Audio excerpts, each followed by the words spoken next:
नमस्कार प्यारे बच्चों, कैसे आप सब। मैं राम अरोरा आप सबका स्वागत करता हूं आपके अपने चैनल मिनट्स ऑफ मैथ में। बच्चों, आज हम लेकर आए हैं आप लोगों के लिए डायनेमिक्स, जो काफ़ी दिन से आप कह रहे थे कि सर आप लेके नहीं आ रहे हैं।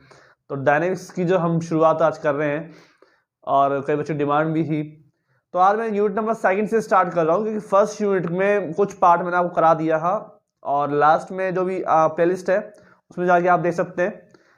जो मैं करवा रहा हूं आप लोगों को, जो मैं करवा रहा हूं वो जेपीएच की जो बुक है ना, उसका चैप्टर नंबर 3 है। क्योंकि भाई हम पढ़ाते हैं मत्स्य यूनिवर्सिटी और राजस्थान यूनिवर्सिटी वाले बच्चों को।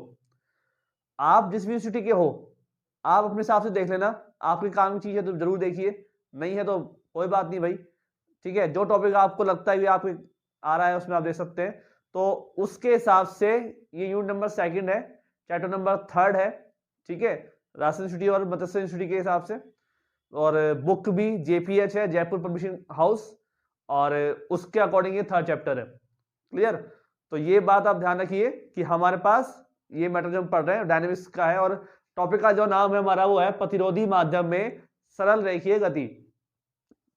ठीक है, यानी कि एक मोशन, एक रेस्ट्रिक्ट मोशन जो सिंपल हार्मोनिक यानी कि सिंपल जो अपना लीनियर मोशन है उसमें गति कर रहा है। ठीक है, अब सीनियर गति करता है, इसकी हम जो कर रहे हैं वो बात ऐसे करता है कि भाई आप या तो किसी भी वस्तु को ऊपर से ले जाके नीचे गिरा दो, ठीक है, या इसको उछाल दूं मैं ऊपर, तो तब भी गति कैसी होगी, एक सीधी गति रेखा में होगी ना। ऐसा नहीं होता कि सरल रेखीय गति को दिमाग में आता आ जाए आपको देखते साथ ही कि सर ये तो है ना जो ऐसे होती है कि एक लाइन में हो गई, मतलब ये तो एक धरातल पे होगी, ये एक क्षैतिज दिशा में होगी, ऐसा जरूरी नहीं है। ठीक है, जो सरल रेखीय गति होती है वो लंबवत भी हो सकती है। तो इसलिए आपको मैं यहां पर केसेस बताऊंगा पहले तो पहले आपको ये पता होना चाहिए छोटी छोटी बातें कि क्या क्या जरूरी है। सबसे बड़ी बात तो ये जरूरी है कि अगर किसी भी कण को जो जिस दिशा में गति करता है उसके विपरीत दिशा में प्रतिरोध लगता है, प्रतिरोध लगता है तभी तो वो रुक जाता है, मतलब वो गति करता ही रहता ना। सोचिए बात, तो प्रतिरोध लगता है गति की विपरीत दिशा में। ठीक है, अगर हम ऊपर फेंक रहे हैं तो प्रतिरोध लगेगा नीचे की तरफ, और अगर हम नीचे गिरा रहे हैं तो प्रतिरोध लगेगा ऊपर की तरफ। ठीक है, प्रतिरोध लगेगा जरूर। आर आर बराबर एम जी, मतलब कि एक गुरुत्वाकर्षण बल भी लगेगा। ठीक है, तो इसी के बारे में बात कर रहे हैं। तो पहले हम लिखेंगे डेफिनेशन। भाई जो आपकी बुक के अकॉर्डिंग चल रही है हम वही पढ़ाएंगे, तो डेफिनेशन वही रखते हैं। डेफिनेशन क्या है कि जब कोई कण किसी स्थिर बिंदु से नीचे की ओर फेंका जाता है, ठीक है, नीचे की ओर फेंका जाता है, तो उसमें वायु के सापेक्ष या वायु के साथ क्या होता है, घर्षण होता है, घर्षण उत्पन्न होता है। ठीक है, और यह प्रतिरोध,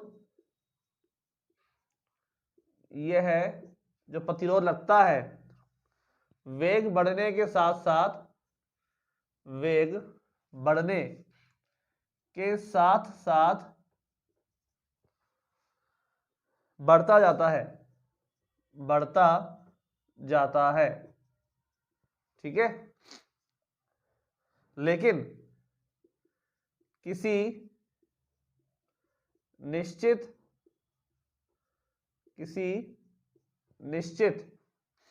वेग के बाद अचल हो जाता है, किसी निश्चित वेग के बाद क्या हो जाता है, अचल हो जाता है। ठीक है, ये जो मैंने लिखी है डेफिनेशन, उसके बारे में आप ध्यान से सुनिएगा कि आपके पास अगर कोई कण है वो आपने ऊपर से नीचे गिराया, या मैं सोच लेते हैं कि मेरे पास ये ढक्कन ही है, मैं इसको ऊपर से नीचे गिरा रहा हूं, तो जब गिरना शुरू करेगा तो समय के साथ, दूरी के साथ साथ इसकी स्पीड भी बढ़ती जाएगी।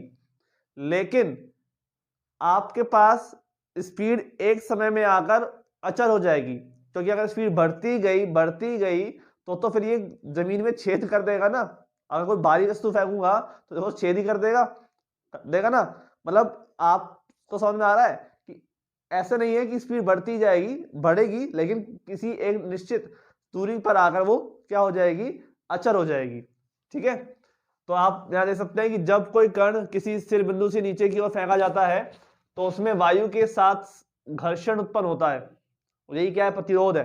और ये प्रतिरोध वेग बढ़ने के साथ साथ बढ़ता जाता है, लेकिन निश्चित वेग के बाद अचल हो जाता है, निश्चित वेग के बाद। ठीक है, दूरी नहीं, मैं जो बता रहा हूं आपको, निश्चित इतना स्पीड से बढ़ गया, उसके बाद वो क्या हो जाएगा, अचल हो जाएगा निश्चित वेग के बाद।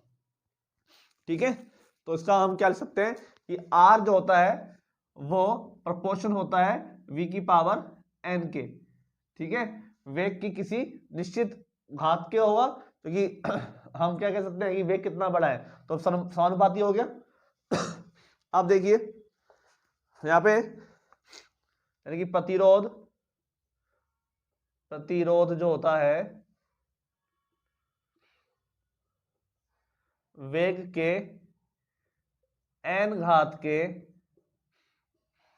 समानुपाती होता है, n घात के समानुपाती होता है।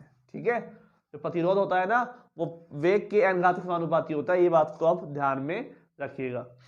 ठीक है, अब हम बात कर रहे हैं कि जब कण नीचे की ओर गिर रहा है,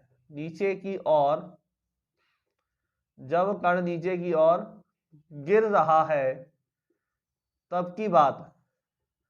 अब देखिए कोई कण है ये, और ये नीचे की ओर गिर रहा है, अब ये धरती आ गई। ठीक है भाई, जो जगह तो आएगी कोई, वहां पे जाके तो टकराएगा। मान लेते हैं ये बिंदु हमारे पास क्या है भाई, एक्स वेग से उसने नीचे गिरना शुरू किया। ठीक है, तो हमारे पास नीचे की ओर, सब हम यहाँ पे गिरने के हिसाब से इस ऊपर से ले लेते हैं। ठीक है, नीचे की ओर उसने गिरना शुरू किया। ठीक है, अब जब वो मान लो इस पॉइंट पर है, कोई पॉइंट पी पर आया है, उस बिंदु पी पर हम उसकी गणना कर रहे हैं कि उस पर वेग कितना होगा, उस पर प्रतिरोध कितना लगेगा। तो प्रतिरोध जो लगेगा आर, वो लगेगा ऊपर की तरफ। ठीक है, गण आ रहा नीचे की तरफ, वेग प्रतिरोध लगेगा ऊपर की तरफ। दूरी जो तय करी है उसने, ऊपर से x दूरी तय करी है। ठीक है, और जो mg है, जो आपके पास क्या है, mg कौन है, mg गुरुत्वाकर्षण जो बल होता है वो हमेशा नीचे की तरफ ही लगता है, वो हमेशा नीचे की तरफ ही लगेगा। ठीक है, तो ये कंडीशन है mg की कि अगर कण नीचे की तरफ गिर रहा है तो mg भी नीचे की तरफ लग रहा है, तो mg कैसा माना जाएगा, पॉजिटिव साइन में आएगा। और अगर कण ऊपर की तरफ फेंक रहे हैं और mg नीचे की तरफ लग रहा है तो माइनस में आएगा। ठीक है, इस चीज का ध्यान रखना। तो r समानुपाती v की पावर n, तो r बराबर हमने कोई ले लिया m के गुणांक ले लिया। ठीक है, तो गति का समीकरण m D square X upon D T square बराबर mg माइनस r। ठीक है, गति का समीकरण होता है, ये आपको फॉर्मूला याद रखना है कि M D square D T square और M G minus R. M G जो है भाई टोटल जो गति है वो एम जी का मतलब नीचे वाला बल ये, और माइनस के आर ऊपर वाले को माइनस करेंगे, क्योंकि भाई ये ज्यादा होगा तो कण नीचे आ रहा है। भाई आप खुद देखिए कि इस बिंदु पर दो बल काम कर रहे हैं, एक तो गुरुत्वाकर्षण, ठीक है, नीचे की तरफ, और एक प्रतिरोध ऊपर की तरफ। ठीक है, अब दोनों इसको बिंदु को जो P बिंदु पर है इसको खींचेंगे, जो ज्यादा होगा वो अपनी तरफ लेके जाएगा उसको। अब गुरुत्वाकर्षण ज्यादा है इसलिए उसको कण नीचे गिर पा रहा है, ठीक है। प्रतिरोध कम है इसलिए गुरुत्वाकर्षण में से यानी कि mg में से माइनस होगा कौन, r, यानी कि mg बड़ा है, ठीक है।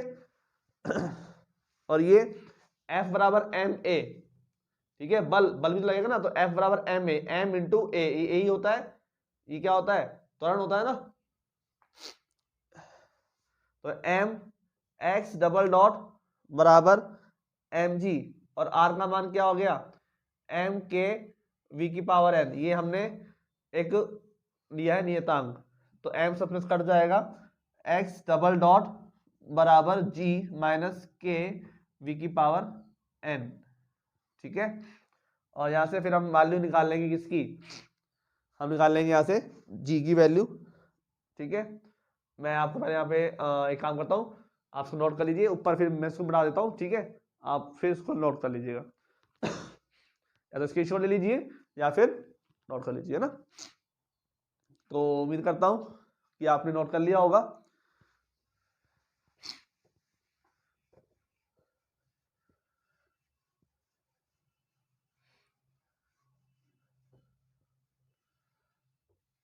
सभी यूनिवर्सिटी में काम आता है ये, जिस भी यूनिवर्सिटी में जिस जो टॉपिक आपके है उस हिसाब से आप इसको कर लीजिए, ठीक है। कंस्टेंट मोशन है, प्रतिरोध कंस्टेंट मोशन नहीं, कंस्टेंट मीडियम है, ठीक है, उसमें सरल रेखीय गति की बात हम कर रहे हैं, ठीक है। तो यहाँ पर देखिए ध्यान से, अब हम यहाँ पर कंडीशन मान रहे हैं कि स्टार्टिंग की बात है कि कण नीचे गिर रहा है, ठीक है। तो कण नीचे गिर रहा है तो स्टार्टिंग में जो वेग होता है वो कैसा होता है, शून्य होता है, ठीक है। तो जब x डबल डॉट बराबर जीरो यानी कि त्वरण जीरो है, तो वेग हम मान लेते हैं स्मॉल v बराबर कैपिटल v, ठीक है। तो जीरो बराबर g माइनस के v की पावर n, कैपिटल v है ये ना, तो g बराबर क्या हो जाएगा, k v की पावर n, इसको आप कैपिटल ही बनाना है हमारे को, तो v की पावर n, और आपके पास v की पावर जो n है वो हो जाएगा g बाई के, और v आ जाएगा g बाई के की पावर 1 बाई n, ठीक है। हम मान लेते हैं कि स्टार्टिंग में यहाँ पर किस बिंदु पर x का मान जो त्वरण जीरो हुआ, जब वेग निश्चित हो जाएगा, वेग अचर हो जाएगा, तो त्वरण क्या हो जाएगा, जीरो हो जाएगा ना, समझ में आया। जब वेग हो जाएगा अचर तो त्वरण क्या हो जाएगा, शून्य, इसलिए हमने क्या माना है, x डबल डॉट बराबर जीरो कंडीशन बताइए, तब वेग मान लो उसने कैपिटल v का मतलब एक अंतिम जो वेग होता है, जितने उसको वेग को छूना था उसने छू लिया, वो वेग का मान हम मान लेते हैं कि कैपिटल v है, तो वो हमने उस कंडीशन में इसको निकाला है, ठीक है।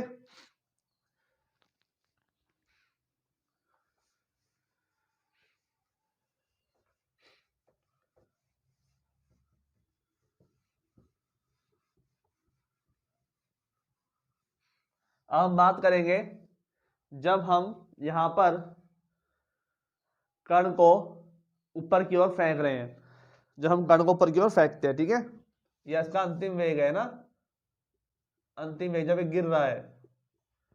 और सेकंड कंडीशन है जब कण को ऊपर की ओर फेंका जाता है। अब आप नीचे खड़े हैं और कण को ऊपर फेंक रहे हैं, अब आप नीचे खड़े हैं और कण को ऊपर फेंक रहे हैं, ठीक है। तो ध्यान से देखिए, किसी बिंदु P पर इस यहां से जो दूरी है वो क्या है, x है। अब कण को ऊपर फेंक रहे हैं तो mg भी नीचे लगेगा और r भी नीचे ही लगेगा, ठीक है। चाहे पहले r लिख लो फिर mg लिख लो, इससे कोई फर्क नहीं पड़ता कि आप सोचे कि पहले mg लग रहा है, ठीक है, कोई दिक्कत नहीं है भाई, r भी नीचे लगेगा और mg भी नीचे लगेगा, क्लियर। तो भाई m x डबल डॉट बराबर, अब देखो mg भी नीचे लग रहा है, r भी नीचे लग रहा है, कण कहाँ जा रहा है, ऊपर जा रहा है, तो दोनों के दोनों कैसे हो जाएंगे, माइनस हो जाएंगे, ठीक है। r की वैल्यू माइनस m के v की पावर n, सारे के सारे m को हटा दीजिए, माइनस जी माइनस के। ठीक है, अब कंडीशन देखते हैं कि जब कण नीचे की तरफ आ जाएगा तो ये अंतिम वेग हो जाएगा, मतलब कण नीचे की तरफ पहुंच रहा है। ठीक है, तो इसका हो जाएगा ये अंतिम वेग की प्राप्ति हो जाएगी, क्योंकि सॉरी हम ऊपर की तरफ फेंक रहे हैं, तो फेंक रहे हैं तो किसी न किसी बिंदु पर जाके तो वो रुकेगा, तो इतना ही उसका वेग होगा। ठीक है,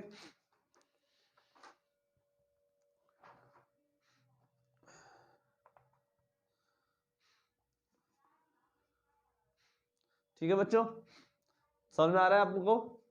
क्लियर? कोई दिक्कत तो नहीं ना भाई यहाँ पर? देखो कोई भी दिक्कत हो आप देख सकते हैं, आप आराम से देखिए। और आप लोगों के लिए हम जो लेकर आए हैं ऑनलाइन क्लासेस, उसके बारे में आपको बता ही चुका हूँ। ठीक है, तो स्टार्ट हम जो हम करेंगे वो हम कर रहे हैं नेक्स्ट वीक से। तो आपको जो है किसी भी बच्चे को first year, second year, third year BSc के अंदर या एमएससी के अंदर किसी भी पेपर जो पढ़ना है उसके हिसाब से वो शेड्यूल बना हुआ है, हम उस हिसाब से आप ज्वाइन कर सकते हैं। शेड्यूल में आपको क्लास मिल जाएगी। ठीक है, और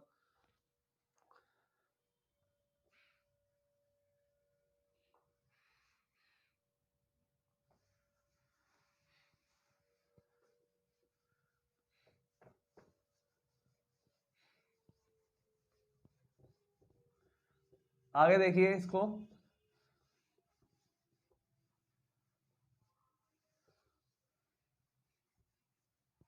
ठीक है बच्चों, आगे हम एक आर्टिकल लेके चल रहे हैं आज। आर्टिकल क्या है कि एक कण विराम अवस्था में, एक कण विराम अवस्था से गुरुत्वाकर्षण, मैंने जो यहाँ पे करा दिया आप लोगों को वो सब पेपर में आएगा, ये ध्यान रख लेगा। अगर कोई नोट्स बनाना चाहता है तो आराम से नोट बना सकता है यहाँ से, के अधीन एक ऐसे माध्यम से होकर गिरता है, से होकर गिरता है जिसका प्रतिरोध, जिसका प्रतिरोध उसके वेग के समानुपाती है, उसके वेग के समानुपाती है। ठीक है, अब देखो कण गिर रहा है, अब समानुपाती है, वेग के समानुपाती है। अब समानुपाती है इसका मतलब क्या है, पावर में ओनली v आएगा। और अगली बार जब पार्टिकल पढ़ेंगे कि वेग के वर्ग के समानुपाती है तो r proportional to v square हो जाएगा। ठीक है, क्लियर? इस बात को ध्यान से समझिए। अब कण जो है वो गिर रहा है, ठीक है, कण जो है वो गिर रहा है, तो ये यहाँ पे तो मूल बिंदु हो गया, ये x हो गया, ठीक है, ये पॉइंट P हो गया। कण गिर रहा है तो mg नीचे और r होगा ऊपर। ठीक है, r का मतलब m a v, और पावर एक ही रहेगी क्योंकि केवल उसने क्या बोला है, उसने उसने समानुपाती कहा है आपको। ठीक है, तो ये आर्टिकल अपन करेंगे तो प्रॉपर बताऊंगा मैं आपको पूरा, आप आराम से नोट बना सकते हैं कि माना कण t समय में, समय पर बिंदु P पर स्थित है, बिंदु P पर स्थित है। ठीक है, जहां OP बराबर x, OP बराबर हम x मान लेते हैं, O से लेकर P तक बिंदु x के बराबर है। तो तीन कंडीशन होगी यहाँ पे। ठीक है, एक तो होगा भार mg ऊर्ध्वाधर नीचे की ओर, ऊर्ध्वाधर नीचे की ओर लगेगा, और दूसरा जो प्रतिरोध है, प्रतिरोध R लगेगा ऊपर की ओर। ठीक है, तो देखिए कण का समीकरण, ये कुछ तो हम ऑलरेडी आपको दिख ही जाएगा जो आपने अभी किया था, M D square X upon D T square बराबर एम जी बड़ा है माइनस आर, ठीक है, यानी कि M G minus M K V. Clear? तो एक्स डबल डॉट, ठीक है, X double dot G minus K V, और इस समीकरण नंबर 8 डाल लो इसको, ठीक है, क्योंकि v बराबर क्या हो जाता है भाई D X upon D T, इसका भी आपको ध्यान में रखना है, ये सब कुछ वही है, ठीक है। फिर देखिए माना कण का अंतिम वेग, अंतिम वेग क्या है, v है, कैपिटल V। माना कण का अंतिम वेग क्या है, कैपिटल V है, ठीक है। तो x डबल डॉट बराबर 0, स्मॉल v बराबर कैपिटल V, जैसा अभी अपन ने किया था वही काम हम दोबारा कर रहे हैं इसमें, g माइनस के वी और v बराबर g अपॉन के, ठीक है, यानी कि k बराबर क्या हो जाएगा, g अपॉन v। जहां पर k यूज में आ रहा है वहां k लगा देंगे, जहां पर v यूज आ रहा है वहां v लगा देंगे, ठीक है। हम k का मान यहां रख देते हैं इसके अंदर, समीकरण नंबर 1 में, समीकरण नंबर 1 में k का मान रखने पर क्या हो जाएगा बताइए, x डबल डॉट बराबर g माइनस k का मान रखेंगे तो भाई g upon v into small v, ठीक है, ये तो आएगा k का मान रखने पर, और फिर g अपॉन v कॉमन ले लो, g अपॉन v को मैं कॉमन ले लेता हूं तो यहाँ पे क्या हो जाएगा v और यहाँ जाएगा small v, x double dot यानी कि dx upon sorry dv upon dt, ठीक है, dv अपॉन dt हो सकता है ना x डबल डॉट, ठीक है। हमें क्या करना है, हमें करना है समाकल इस समीकरण पे, ठीक है, आप इसे नोट कर लीजिए और फिर मैं इसको इरेज कर देता हूं।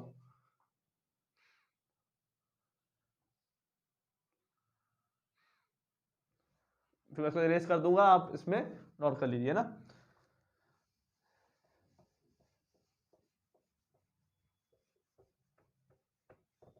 आप वीडियो को पॉज करके आराम से नोट कर सकते हैं। अभी ऊपर वाला बता रहा हूँ क्योंकि मुझे जगह चाहिए लिखने के लिए, और ये तो आपको पता ही है टॉपिक क्या चल रहा है, तो ऊपर वाली जगह मुझे बिठा देता है ना।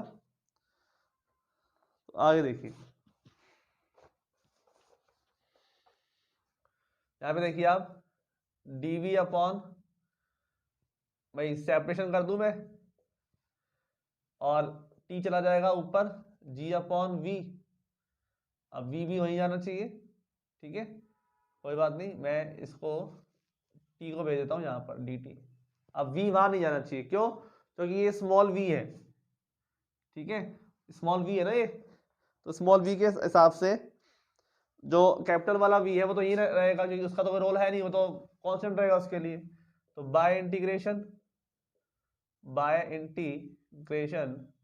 या क्या हो जाएगा log v, ठीक है, कैपिटल वाला v कौन सा है भाई, ये कैपिटल v है ना, दोनों सेम सेम बन गए, तो सही कर लेते हैं, ये कैपिटल v है और एक स्मॉल v है, तो ये कैपिटल v को कैपिटल v की तरह बनाओ, तो ये capital v minus v small v, ठीक है, और equal to g upon v और dt का क्या हो जाएगा t, प्लस कोई भी ले लेते हैं सिंबल, ये ले लिया हमने c1, ठीक है, और स्मॉल v के हिसाब से तो माइनस का बाहर आ जाएगा।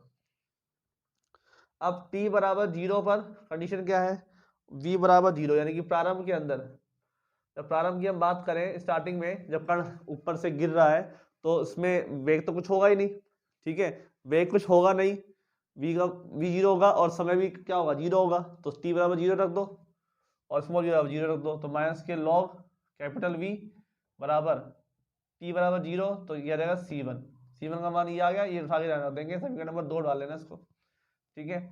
तो समीकरण नंबर 2 से क्या हो जाएगा, माइनस के लॉग v माइनस v बराबर g upon v t plus, और C1 का मान माइनस के लॉग, तो माइनस के लॉग और V, ठीक है।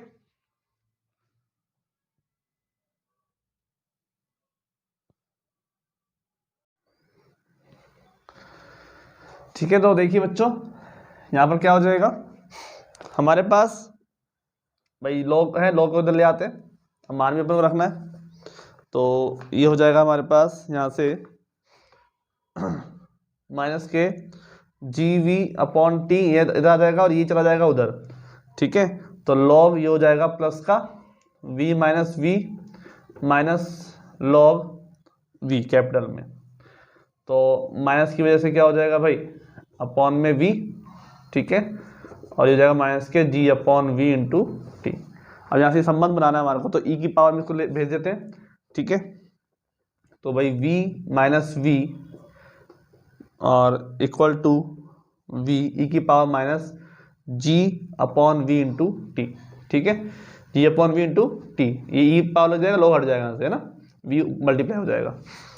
तो अब V का मान निकालना है, तो भाई माइनस V बराबर V E की power minus G/V into T, और ये V उधर चला जाएगा तो माइनस का हो जाएगा, और V बराबर हो जाएगा, V कॉमन ले लो, माइनस की वजह से 1 माइनस E की power minus GV into T, ठीक है। तो ये हो जाएगा आपकी समीकरण नंबर 3।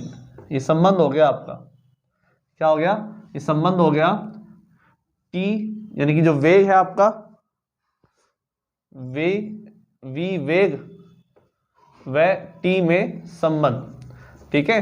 ऐसे आपको जो है वैल्यूज निकालनी है, ऐसे संबंध निकलेगा आपका किसमें, X और T में,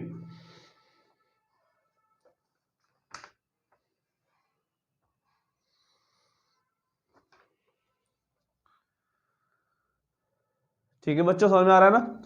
अब संबंध निकालते हैं इसके अंदर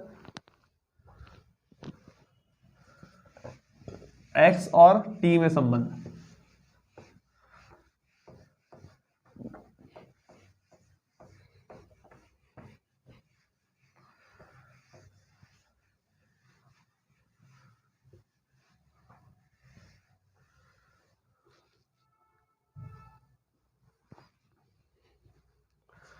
क्वेश्चन नंबर सेकंड का, सॉरी हाँ सेकंड हमने वहां पे अपने देखी थी, सॉरी ये थर्ड है, थर्ड का नंबर, थर्ड का इंटीग्रेशन करते हैं हम, ठीक है। इंटीग्रेशन करने पर तो यहाँ पर जो V है, V का मतलब क्या हुआ भाई, dx/dt, सो मैं थोड़ा सा सेट कर देता हूँ, ठीक है, और 1 माइनस E की पावर 1 माइनस E की power minus G/V into T, ये तो है। अगर इंटीग्रेशन करता हूँ मैं तो भाई dx और dt वहाँ चला जाएगा, ठीक है, तो dx का हो जाएगा यहाँ पर, और ये हो जाएगा V 1 माइनस E की power minus G/V into T, ठीक है, और ये dt, ठीक है बच्चों। दो पार्ट में वीडियो चल रही है, ठीक है। एक पार्ट में जो लास्ट वाला ये आधा पार्ट हमने किया था वो है अलग, और ये अलग है, मतलब इसी आर्टिकल को हमने दो पार्ट में किया डिवाइड, ये लंबी वीडियो आप लोग देख नहीं पाते हो इस वजह से।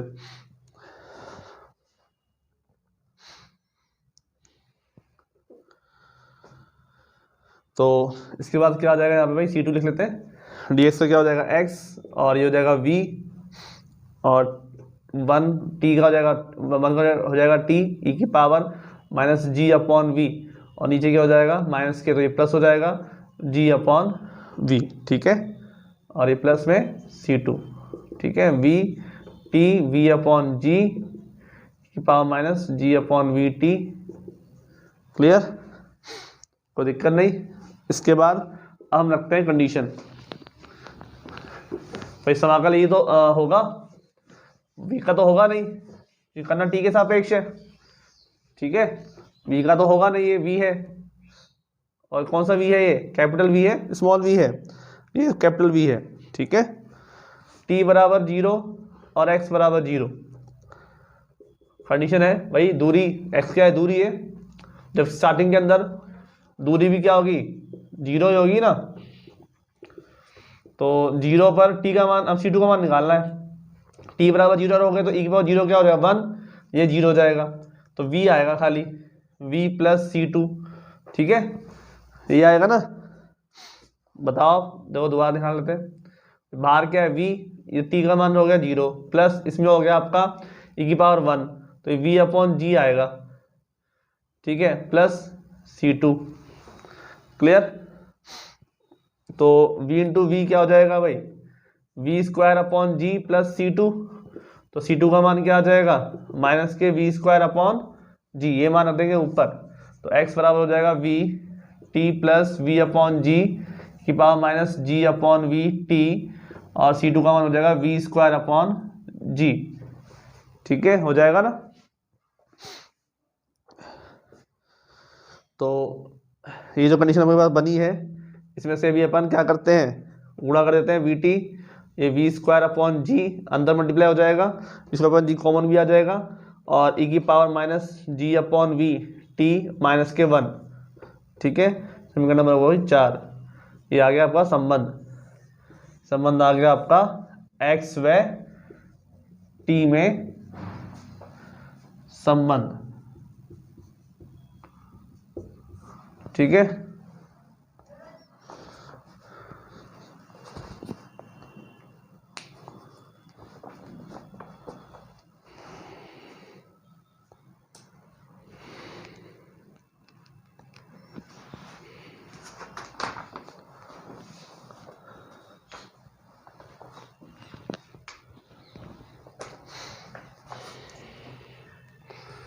ठीक है,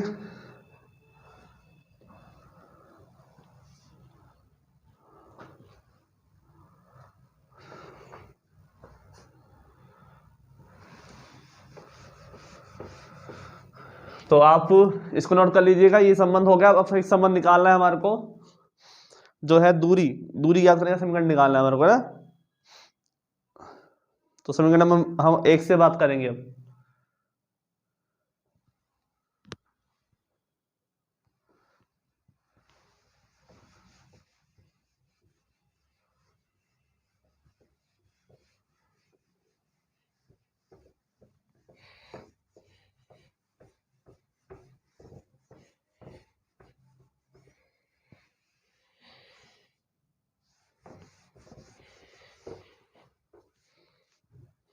तो समीकरण नंबर एक से, इक्वेशन नंबर एक से हमारे पास D square X upon D T square G minus K D X upon D T, तो v D V upon D X, के D square upon D T square पर कर सकते हो भाई x, और D X upon D T एक बार समाकल करोगे तो v आ जाएगा, v और D X upon D T हो जाएगा, ठीक है, और x के रूप में लिख सकते हो ये भाई, ये भी तो आपके पास समीकरण इसी के बराबर ही है, लिख सकते हैं ना, क्लियर। भाई यहाँ पे देखो, यहाँ पर लिख सकते हो D X upon D T, ठीक है, और उसका समाकलन करोगे तो क्या आएगा, D X upon D T आएगा, और यानी कि क्या आएगा, ये वेग आएगा v, ठीक है, उसमें आप क्या कर सकते हो, D X upon D T में क्या कर सकते हो भाई, अपन दो D V upon D X, यानी कि ऊपर नीचे गुणा कर सकते हैं, तो डी एक्स कट जाएगा, D V upon D T हो जाएगा, तो D V upon D X, और इसका मान क्या है, v है, ठीक है, क्लियर। तो यहाँ पर g माइनस के वी और v D V upon D X, G minus G upon V into V, K का मान अपन को पता है, स्टार्टिंग से अपन ने लिया था जी अपॉन वी, कहा था ना आपको, जहाँ पे काम आएगा के आप अपन के रखेंगे, v D V upon D X plus G upon V into V बराबर जी,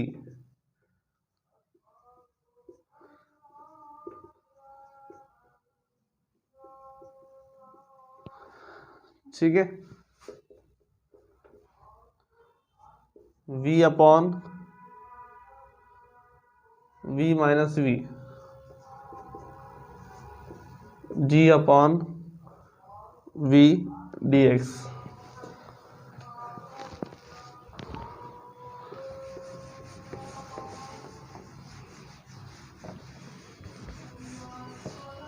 ठीक है, क्लियर। और यहां से अपन ने ये ले लिया जी अपॉन वी इंटू वी। ठीक है, यहां से ध्यान से देखना आप। और इसको मैं इधर ले आया, जी बराबर में हो गया V D V upon D x.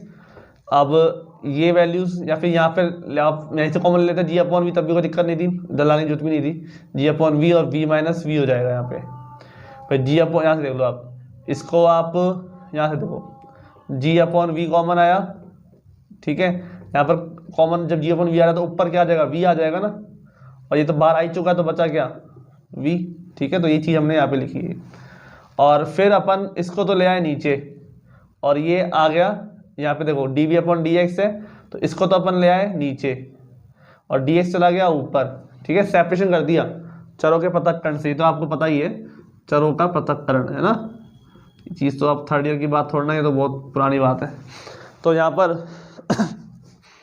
इसको आप ब्रेक कर लेते हैं, तो minus K we plus we. ठीक है, मतलब कि माइनस का वी जोड़ा और घटाया, ये कैपिटल वी है, स्मॉल वी है, वी माइनस वी। क्योंकि नीचे वाली टर्म बननी चाहिए ना, नीचे वाली टर्म कट जानी चाहिए, इस वजह से। तो देखो वी माइनस वी, ये कैपिटल वी माइनस वी में आप यहाँ कंपेयर करो, इसको देखो और इसको देखो, यहाँ पर वी प्लस में है या वी माइनस में है, और यहाँ पे स्मॉल वी प्लस में है माइनस में, तो उल्टा है, एक खाली माइनस का फर्क है। तो माइनस का वन आएगा plus V upon V minus V आ जाएगा। ठीक है, जी अपॉन वी और डी एक्स। ठीक है, तो यहाँ पर v का हो जाएगा माइनस के v स्मॉल v, ये स्मॉल v चल रहा है। ठीक है, और इसकी वजह से हो जाएगा माइनस आ जाएगा, तो log v माइनस v, और v बाहर आ जाएगा। ठीक है, और बराबर में हो जाएगा g अपॉन v, और dx का क्या हो जाएगा x प्लस सी थ्री। अब हम रखेंगे कंडीशन। ठीक है, अब हम क्या रखेंगे, कंडीशन रखेंगे। कंडीशन रखते हैं, कंडीशन के अकॉर्डिंग चलते हैं। अब रखेंगे इसमें कंडीशन। आप नोट कर लीजिएगा, समझ में आ रहा होगा। ठीक है, अब इसमें रखेंगे कंडीशन कि x बराबर 0 पर, ठीक है, v बराबर 0 पर ये क्या मान देता है। तो जब x बराबर 0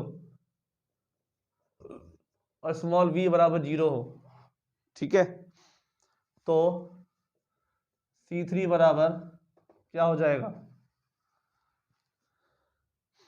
माइनस के v log v। ठीक है, देन माइनस के v log v minus v।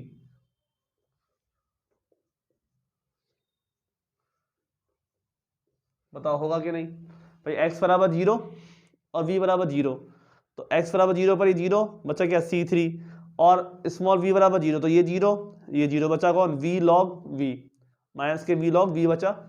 तो C3 का मान हम उठा के रख देंगे इसके अंदर। ठीक है, उठा के हमने रख दिया इसके अंदर।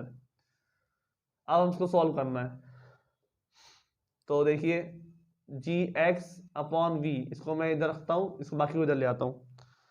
तो ये क्या हो जाएगा भाई, we log we minus K we log और वी माइनस वी। ठीक है, अब लॉग को कॉमन लेकर और सॉल्व कर लेते हैं।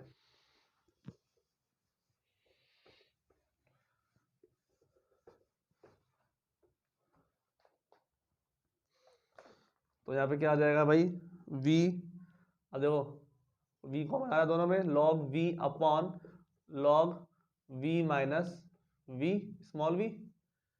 ठीक है, ये स्मॉल v है भाई, इस कैपिटल v है।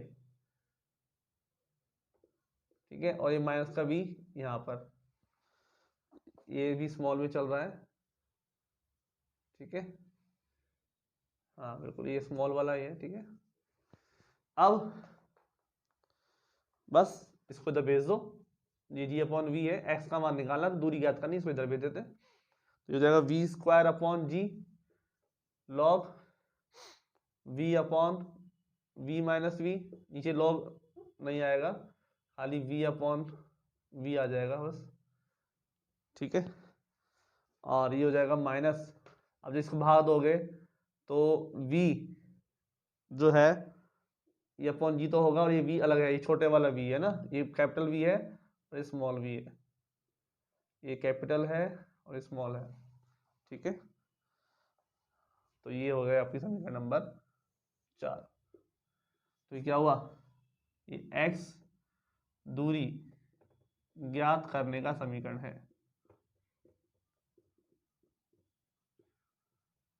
ठीक है। तो मैं आपको, तो यहाँ पर हमारे पास इस समीकरण 5 है, 4 तो पहले आ चुकी थी, 5 है, ठीक है। समझ में आया ना आप लोगों को कि कैसे कैसे हमें निकालना है। भाई कुछ नहीं करना, एक एक बार हमको सारी जैसे फॉर्म जो बनी हुई है, देखो क्या बनी हुई है, D square X upon D T square बना हुआ है मेन जो गति की समीकरण में, ठीक है। तो एक बार तो क्या करेंगे भाई, इसको हम v और D V upon D X में चेंज करेंगे इसके लिए, ठीक है, तब समाकल करेंगे, तब x के रूप में आ जाएगा, v के रूप में आ जाएगा। और एक बार D X upon D T करते हुए का मान निकलेगा तो उसका समाकल करेंगे, ठीक है, तो x और t में संबंध आ जाएगा, ठीक है। तो ऐसे हमको निकालना है। तो आप पूरा आर्टिकल देखिएगा, आपको समझ में अच्छे से आ जाएगा, कोई भी दिक्कत हो आप कमेंट कर सकते हैं। तो ठीक है प्यारे बच्चों, मिलते हैं नेक्स्ट वीडियो में। वीडियो को ज़्यादा से शेयर कीजिए, लाइक कीजिए, आप लोगों को अच्छा लगेगा, मुझे अच्छा लगेगा कि अगर मेरी वजह से किसी भी बच्चे का भला होगा। अगर आपको वीडियो पसंद आती है जरूर कमेंट जरूर करना, जिससे मैं अगली वीडियो बनाऊंगा, ठीक है, जिससे मैं इस पर अगली वीडियो कंटिन्यू करूंगा, अगर आपको ये वीडियो पसंद आती है तो। Clear, thank you.